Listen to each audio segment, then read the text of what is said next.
Ces femmes, qui reviennent de la collecte des noix de karité, sont du comité féminin de gestion Nemaru-Yuan, de Bia, au Burkina Faso.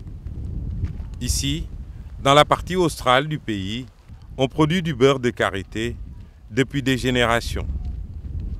Et cette vieille tradition a connu un tournant depuis l'installation de la plateforme multifonctionnelle avec son unité de fabrique de beurre de karité. Et pour ces femmes, le barattage manuel est désormais révolu. Machine de nourriture, bagalni yablon wana. Wa fanwa waran loka yibi atwa. Waran loka yibi ania. Dino don warwe. Waran loka yibi ania, waran loka yibi atwa. Konza koten wa lobi de finu. Ces améliorations sont le résultat de la mise en œuvre du programme national Plateforme multifonctionnelle.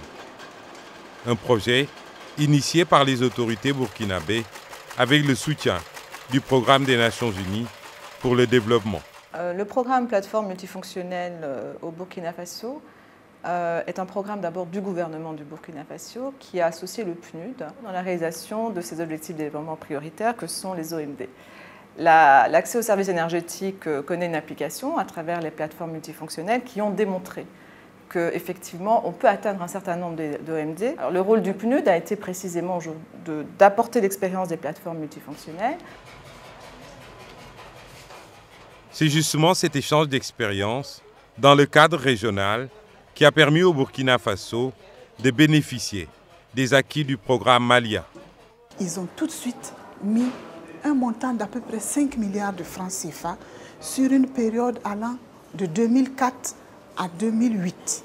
Et le PNUD a apporté, en tout cas, un très fort montant d'environ 2 millions de dollars pour accompagner ce programme-là. Il y a eu une appropriation très, très importante du gouvernement. Et cette appropriation se traduit aujourd'hui pour le gouvernement par l'allocation de financements substantiels.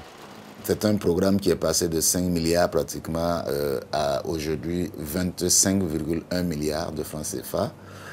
Et à côté donc de ces 25,1 milliards de francs CFA, l'État a bien voulu créer un fonds spécial pour accompagner encore le programme de 10 milliards. Pour la première phase, nous en avons installé 441 exactement. La commune de Latodène, à 140 km au nord de Ouagadougou, fait partie des heureux élus de la première phase du programme PTFM. Depuis qu'on a eu notre plateforme, nous sommes à l'aise maintenant. Parce qu'avant, là, on pilait jusqu'à les mains là, se fend, tout le corps, tout notre corps là, faisait mal. Parce que notre marché, c'est 3 jours. On doit commencer dès aujourd'hui pour pouvoir piler 2 tines de riz. Vraiment, grâce aux plateformes, nous pouvons vendre 2 sacs de riz par marché. La plateforme multifonctionnelle, en même temps qu'elle libère les femmes de travaux pénibles, permet également la génération de revenus et la mise à disposition pour les élèves du village d'un cyberespace. Nous sommes venus chercher quelques informations pour ajouter, notamment la biographie de l'auteur Amadou Koné. Et avant, il était difficile pour nous de puiser certaines informations puisqu'on n'avait pas l'Internet. Oui, il y a plusieurs informations que vous pouvez avoir sur l'auteur. Cette connexion à Internet garantit à ses élèves un accès facile à une documentation diverse. Et pour les femmes du comité féminin de gestion, Pongde Sombe, l'outil Internet est devenu banal. Il fallait faire 25 km aller-retour, 50 km pour pouvoir avoir les informations, pour pouvoir se connecter. Au lieu de se déplacer, nous transmettons nos rapports par Internet à nos partenaires. Et nous avons un poste à souder. Les soudeurs viennent louer. Tout en chiffres, nous pouvons avoir 250 000 francs par mois.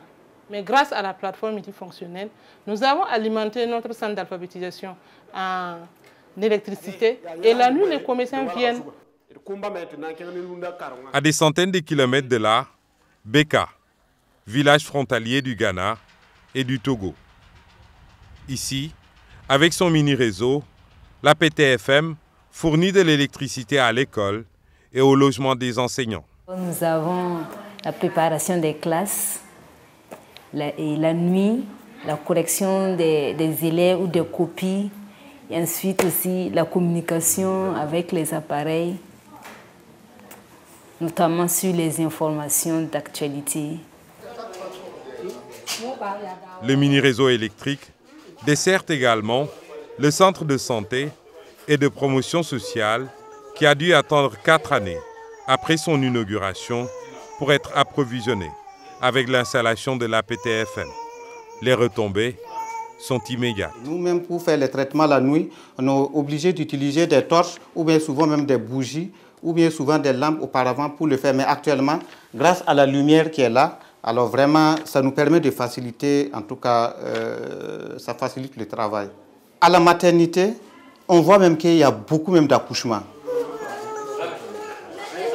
Actuellement, si on branche nos portables, directement on peut appeler au cas où il y a une urgence pour que l'ambulance vienne chercher la femme dans des conditions en tout cas favorables. La charge de téléphone est l'une des sources de revenus du comité féminin de gestion Weni Sonda, qui possède aussi une borne fontaine mise en place grâce au réseau d'adduction d'eau de la PTFM.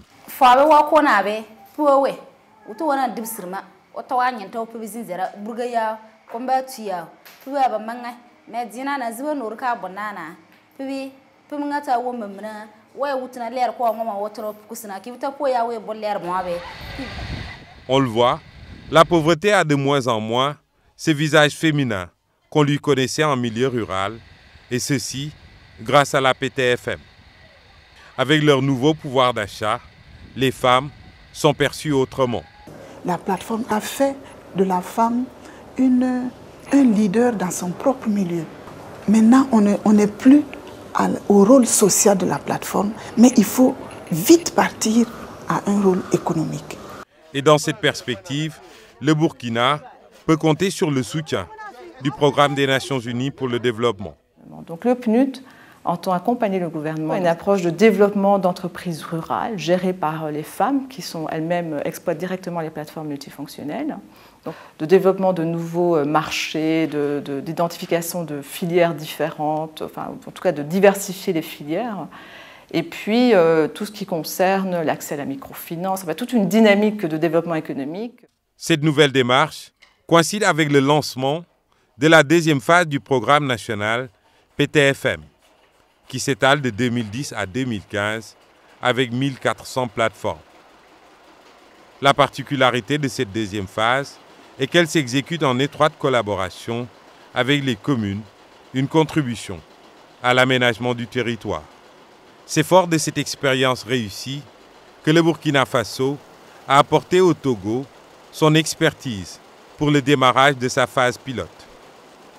Une dynamique régionale d'échange qui, en fait, est l'une des recommandations du livre blanc de la CEDEAO pour l'accès aux services énergétiques en milieu rural et périurbain.